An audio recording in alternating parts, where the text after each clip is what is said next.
ঝাড়গ্রাম জেলার জামবনি ব্লকের চিচিরা থেকে পাড়িহাটি গ্রাম পর্যন্ত প্রায় 28 কিলোমিটার দীর্ঘ রাজ্য সড়ক এবং জামবনি থেকে চিল্কেগড় পর্যন্ত সংযুক্ত প্রায় 3 কিলোমিটার রাস্তাটি বর্তমানে চরম বেহাল অবস্থায় রয়েছে।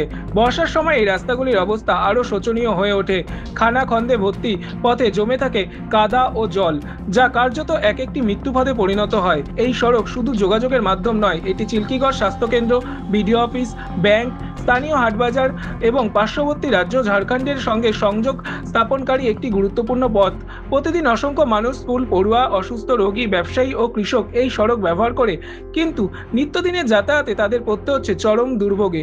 প্রতিদিনই ঘটছে ছোট বড় দুর্ঘটনা।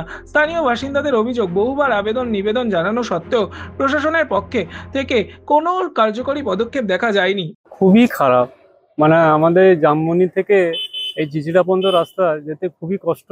সবারই কোমরে বেল্ট, আমারও কোমরে বেল্ট ডুবে গেছে। মানে ডাক্তার দেখানো রোগীগুলো সুস্থভাবে পৌঁছতে পারে না। কতদিন ধরে এই সমস্যা হয়? এই সমস্যা 6-7 মাস ধরে হচ্ছে। 6-7 মাস বেশি, 1 বছর। এর আগে কি রাস্তা নির্মাণ হয়েছিল? অল্প, যখন তখন তাপি মেরে চলছিল, অল্প অল্প রাস্তায় তাপি মেরে দিচ্ছে, চলছে, তারপর তো চলছে না ঠিক মতো, কাজ হচ্ছে না। আপনারা কি চাইছেন? আমরা সমাধান চাইছি, তারপর রাস্তা ভালো হলে যোগাযোগ হবে, তাড়াতাড়ি পৌঁছানো যাবে।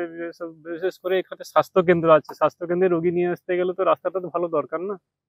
তাছাড়া স্কুল কলেজ যারা পড়তে যাচ্ছে এখান থেকে, তো ঝাড়গ্রাম আমাদের প্রাণকেন্দ্র, ঝাড়গ্রামে যে চেনাগুলো যাচ্ছে আসছে তাদের তো দরকার। সুন্দর করে সুব্যবস্থা হলে আমরা উপকৃত হই, এই আমাদের সরকারের কাছে আবেদন।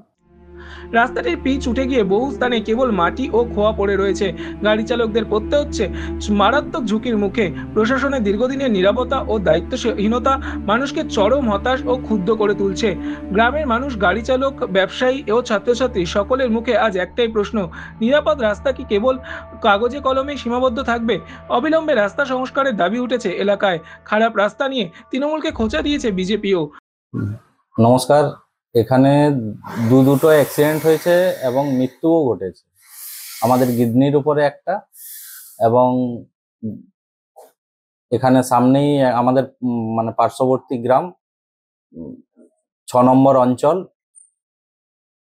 চিল্কিগড়ের ওপারটায় একটা অ্যাক্সিডেন্ট হয়েছে। দুটো অ্যাক্সিডেন্টই খুব মর্মান্তিক এবং দুর্বিষহ অ্যাক্সিডেন্ট, এবং দুটোই স্পট ডেড হয়ে গেছে। শুধুমাত্র কারণ একটাই, রাস্তা মানে ভগ্নপ্রায় দশা। প্রত্যেকটা রাস্তায় একদমই জরাজীর্ণ অবস্থা, খানাখন্দে ভরা, এবং প্রত্যেকটি রাস্তায় মানে কোনো আধিকারিককে জানিয়েও আমরা সুফল পাইনি। এবং আমরা চাই যাতে এই রাস্তার খুব তাড়াতাড়ির মধ্যেই রাস্তা মেরামতির কাজ শুরু হয় এবং রাস্তাগুলি পুনরায় যাতে ঠিকঠাক ভাবে নতুন করে তৈরি হয়, এই আশা আমরা রাখছি। এবং এটুকুই বলার যে প্রত্যেকটা রাস্তায় আমাদের মানে মানুষজন খুব ধুলো খাচ্ছে। প্রত্যেকটা জায়গায় আমাদের গিদনিবাসীও সারাক্ষণই একটা ট্রাক পেরিয়ে যাওয়ার পরে, যে কোনো গাড়ি পেরিয়ে যাওয়ার পরে মানে যেন কোথাও আগুন লেগেছে যেরকম ধোঁয়া ওঠে, ঠিক সেইভাবেই ধুলো সেইভাবে উড়ে যাচ্ছে। প্রত্যেকটা জায়গায় ডাস্টে ভর্তি, এবং রাস্তাগুলো মেরামতি খুব তাড়াতাড়ি প্রয়োজন।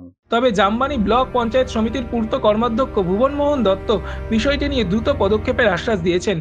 না, রাস্তাটা এমনি সত্যিই খারাপ, আমরা যাতায়াতে খুবই অসুবিধা হচ্ছে, কিন্তু আমার কাছে যে খবর তা টেন্ডার প্রসেসিং হয়ে গেছে, খুব তাড়াতাড়ি কাজ হবে, এটা একবার নিঃসন্দেহে আমি বলতে পারি। এই নিয়ে বিরোধীরা বলছে যে তৃণমূলের নেতারা এই রাস্তাঘাট নিয়ে কাটমানি খাচ্ছে। ওটা ঠিক না, বিরোধীদের তার কোনো ইস্যু নেই আপনার। এছাড়া আর কি করবে ওরা? আমাদের তৃণমূল সরকার বা তৃণমূলের কোনো নেতৃত্ব আজ পর্যন্ত আমার জানা নেই যে কাটমানি খায়। ওরা ভিত্তিহীন খবর, ওদের ওই সবই অভিযোগের কাজ, আর ছাড়া ওদের আর কাজ কি আছে? এটাই ওরা মনে সবসময়। আর কতদিন অপেক্ষা করতে হবে নিরাপদ সড়কের জন্য, সেটাই এখন দেখার। ঝাড়গ্রাম থেকে নিজস্ব প্রতিনিধি রিপোর্ট, এনএম নিউজ। আরও খবরের আপডেট পেতে সাবস্ক্রাইব করুন আমাদের ইউটিউব চ্যানেলটি আর বেল আইকনে ক্লিক করুন নোটিফিকেশনস পেতে।